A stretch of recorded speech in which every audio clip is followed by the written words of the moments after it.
ஏதோ ஒன்று புதுசாக ஆரம்பிச்ச அசிங்கமாக பேசுகிற நீ வாய்க்கு வந்ததை பேசுகிற அவ வாயிலவே இவ வாயிலவே அவ கூட பற்றியா இவ கூட பற்றியான்னு இதெல்லாம் யாரும் படித்தவங்க பேசுறது கிடையாது. இப்படிலாம் என்ன படிக்காத முண்டங்க இருக்குது தெரியுமா, அதுங்க பேசுகிற பேச்சு பல முண்டங்கள்லாம் இருக்குல்ல, அவங்க பேசுகிற பேச்சு. இந்த லாங்குவேஜ் உனக்கு எங்கேருந்து வந்துச்சுன்னு தான் உனக்கு கேட்டேன். உன் வளர்ப்பு அப்படி இல்லையே, உன் வளர்ப்பு நல்ல வளர்ப்பு தானே, நல்ல ஒரு ஆச்சாரமான ஒரு பிராமின் ஃபேமிலியில நான் வந்தேன். நல்ல சிஸ்டர்ஸ் தானே இருக்காங்க. உன் விஜயம்லாம் பேசும்போது ஐ could feel that you come from a good background. அப்புறம் ஏன் இந்த ஒரு கேவலமான ஒரு பேச்சு, சாக்கடை நாராசமான பேச்சுன்னு தான் உனக்கு கேட்டேன். அதுக்கு ஒரு பதிலும் இல்லை.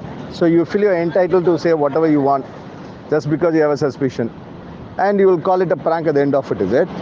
இப்போ வைஷு கேட்டேன், Vaishu having a feeling with Vaishvani என கேட்டேன். இந்த மாதிரி கேனத்தனமாக கேட்டால் இதுக்கெல்லாம் உட்காந்து உனக்கு பதில் சொல்லிட்டு இருக்கணும், அதுக்கெல்லாம் உட்காந்து எக்ஸ்பிளைன் பண்ணிட்டு இருப்பாங்க.